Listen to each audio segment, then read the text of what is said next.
Welcome back to Stars on Tap. I'm Brian. And I'm Jim. And today we're going to review Sixpoint Resin. It is Sixpoint Brewery, which is in Brooklyn, New York. I didn't know a lot about Sixpoint Brewery. It was about 6 months ago. Jim called me up one day and was like, "You ever heard of the Resin?" I was like, "No." He's like, "Try to get it." And it was one of those kind of real hard to get limited release beers, and I was able to get a couple cases of it for Stars. So it's going to be a treat to kind of get to review this, because some of these beers I don't really drink at Stars because I want the customers to enjoy them when they're that hard to kind of come by. But this is a Imperial IPA, or a double IPA. It's 9.1%. It's 103 IBUs, which are international bitter units, which something I read today, they said you can't even taste anything over 80 IBUs. Yeah, and I mean, I've heard anything over 100 is really, pretty much the same. So it is the resin the name comes from.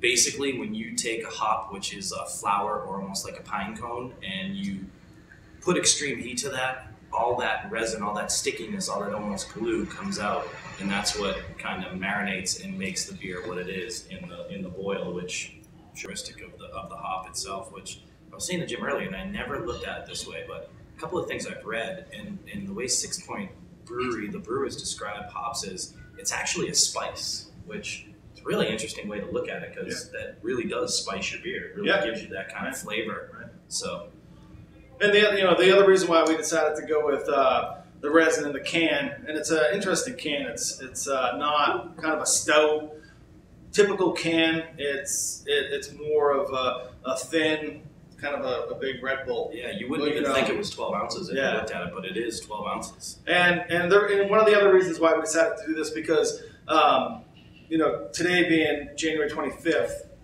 actually yesterday, the 24th, was the first day that the canned beer was sold. So, a little interesting tidbit. I didn't think you did any homework. How do you know that? I actually knew it yesterday because John from Alchemist tweeted it out. Yeah. So there you go. A little history. So cool. That's why we decided to kind of pluck this one out. So let's break into it. Yeah. Notice that I gave us each our own because we want to drink more. Well, do you want me to help you open it? No, thanks. Yes. There wasn't very many comments on that. I did fumble opening a beer in the last video. Yeah, I'm jumping. There's no need to hold back because I'm just going to end up finishing it anyway. The colors. It's darker. It's like more orange and darker than I thought. I can smell the hops from here. Yeah, it's unbelievable. You really can. That aroma just pops. Yeah, certainly cloudy. It's got a little haze to it. Got a pretty nice head. Nice head. Half finger type. Big bubbles, but you don't see a lot of that kind of carbonation that pops up that you get in maybe some of those pilsners that we've tried. That's it. But that haziness. Yeah. So. Now you definitely get that piney hop nose to it. You definitely get that grapefruity, but it also kind of gets that earthy. Yeah, it's definitely some earthy tone to it. And you don't have to put your nose, like I said. You don't have to put it all the way in. You splash that beer in the glass, you're gonna get all that hop. That's coming up pretty quick. So, but just as we've been talking, probably 35 seconds here. The head's totally dissipated. That's gone. But the legs are still there. Yeah, there's definitely some lacing around, which indicates the alcohol content. So, let's give it a try. All right, cheers.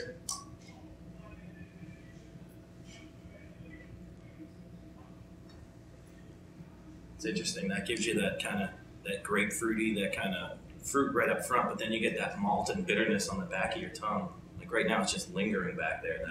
That dryness. That alcohol really kind of comes through for me too. What's your verdict? I'm gonna give this one a 3.5. I think it's a nice, well balanced beer. I think that the brewers really take a lot of time and effort into this beer. My thought on this beer is I think of it a little higher than you do.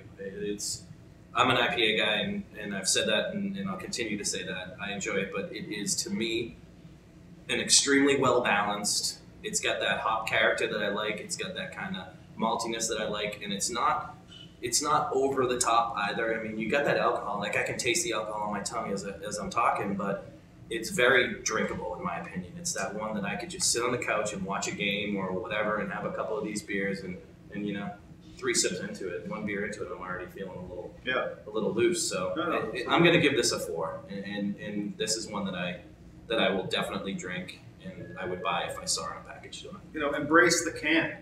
There's a lot of craft brewers that are brewing in cans right now. So if you see something, give it a try. Don't just overlook it because it's in a can. There's some great beers. Without question. So, cheers. Cheers. See it stars. Nice hoodie too, huh? Thanks, Artie. Hoodie.